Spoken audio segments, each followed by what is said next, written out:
And sometimes I do see a certain person in the wings, and Did you see that? well, did you hear that? It's a certain person. The lights went. Oh. Hello everyone, and welcome back to my channel, and welcome back to a Spooktober vlog. Today I'm at the Woman in Black at the Fortune Theatre in London's West End. I've seen the show once before and it was incredibly tense, and I can't wait to see it tonight.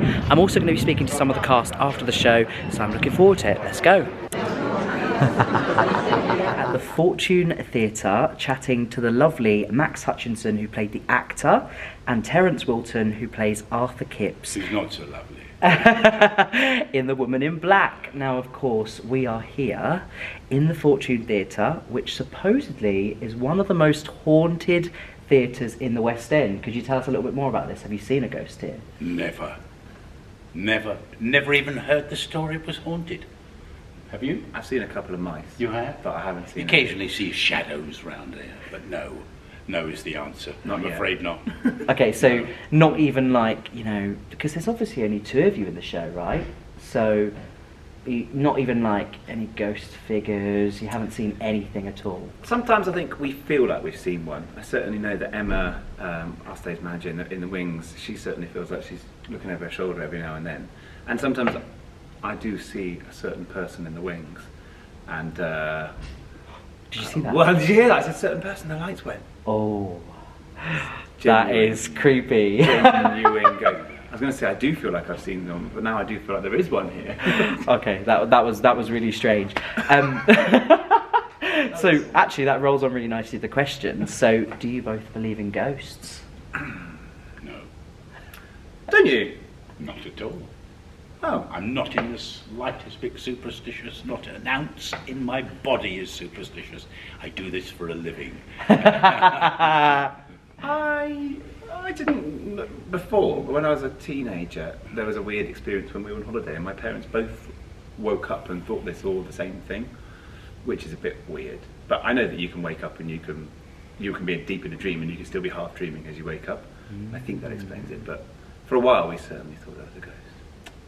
Ooh, now that is quite creepy. So, talking about being creepy and ghosts, of course, Halloween is fast approaching. Do you have any Halloween traditions at all?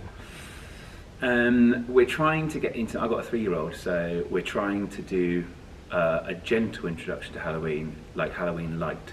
So it's not too scary. So he just wants to dress up as Paw Patrol, which isn't very scary. So we do like. However, mini trick-or-treating. the Paws do have Halloween outfits. Yeah. That's, yes. So yeah, that's basically it. And we can carve a pumpkin and we go and pick it all together and that kind of thing. So yeah. Do you? My birthday's on November the 5th, so I celebrate another festival entirely. Oh, fantastic! Well, that's Guy Fawkes, of course, and that's the same thing because it still fires in the night, and it's, you know, passing over from one season into another. Yeah, it's no more. That's fun. I like it.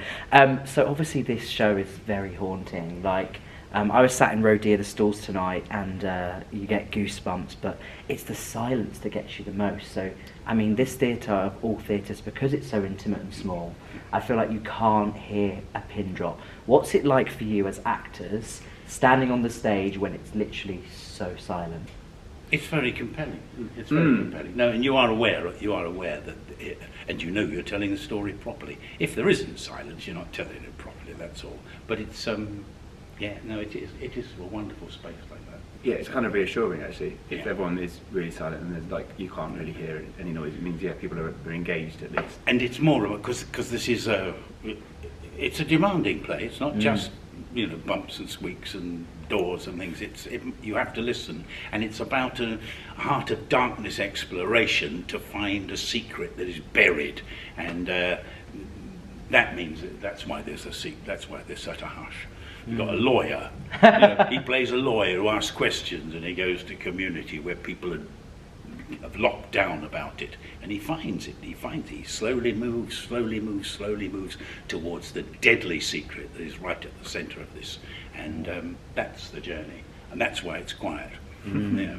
And also, you touch on in the lines imagination, which for everybody if they haven't seen this piece of theatre, there's quite a lot of physical theatre involved. So using the imagination, so for example, the dog and several other kind of props. So what's it like for you having to really build that through physical theatre? Sometimes I'm not convinced they see the dog at all when I attempt to conjure up. I think they see it more when you've got it out there, but at the same time, you just have to pile on. You say, I hope they've seen it. If they haven't, that's, some people just say, well, no. But you have to pray and hope that they do, yeah. It's interesting because we didn't do any particular work on that, did we? In rehearsal, it's not like Robin says, "Oh, this is how you whatever." It's about just imagining literally the minimum that you need to plant an idea in the audience's head, I suppose. Yes. And so a stroke is enough for someone to go. It has to be quick. It has to be so fast because the story is piling on past. Yeah, and weirdly, then you run the risk of it not being specific. And if it's not specific, then people go, "Oh, that's not how you stroke a dog." Yeah, there's no dog there. Yeah, it's very clever, and the script is just incredible. It's so descriptive. It really puts that into a picture, paints a picture for you, as an audience member. As much as you are watching a physical stage show, it allows your imagination to run wild, which I think is where the magic is of this show. So talking about that with the descriptive script, have you got a favourite line at all? Oh, it's when you get out across the misty marshes. It's because you can then just visualise, and we are literally seeing the images. That's the only thing I've ever learnt in theatre, is if you see the images literally, the audience will see them. If you describe them, use your hands or you describe what it is, they will not see it. They will see they will hear a description, but if you see it, the audience sees it. That's bloody magic, I'll tell you that. That's what makes this play very special. Do you have one at all? Mine's purely on a very silly level. I have a line that is, "This must be how those great landscape painters saw the area around Holland." Oh, yes. Or not really. I can't remember. That was the wrong line. But it's very Partridge-esque, and I have to sort of veer away from something like I'm Partridge when I say it. So I'm trying to get a right over. That's just a childish. And of course, Women in Black has been here for years now. What's it like to be part of such an iconic play?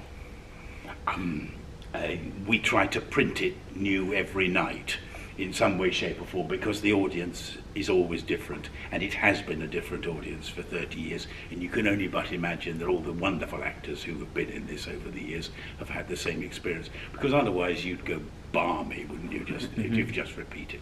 But we are aware of the tradition behind it. I do remember there's wonderful stories of Frank Finlay, who had hair down here. Just bring the house down when he says, "I'm not an actor," he said. It has a wonderful tradition of brilliant actors, and it's very pleasing to be part of it. Yeah. And Robin's awesome like that. There are obviously bits that you have to do. You have to put your costume in at this point. You have to move the thing at this point, because that's how it works as a structure. But within that, it's very much, do your own thing, isn't it? Yeah. I was going to say as well, you talk a lot about the audience there. Have you had an experience yet in the theatre where obviously you have to stay and role, but where people have been so scared that it's quite shocking? Yes, a lady's shouted out quite loudly. She was sitting about here. She said, "You can't say it though." Can you not? Why can't you just say it? You're joking me. I was like, you're it's when he was about to go back in for when the music box was playing, and this came out down here, absolutely full voice. It was great.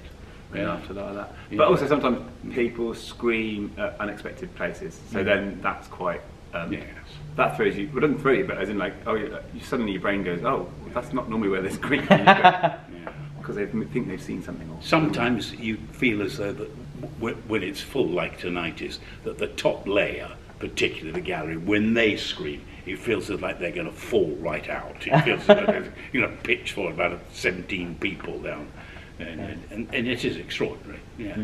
So every night is different at Women in Black, because everybody has a different experience, of feeling where they come from. Yeah, exactly. That kind of fear, which is the best part about it, because it just gives you that adrenaline. So my final question for you both is, if there's anybody out there who's not seen Women in Black before, what would you say to them about coming to see it? oh, come and use your imagination, get spooked, enjoy it. It's a perfect time of year for it. It really is.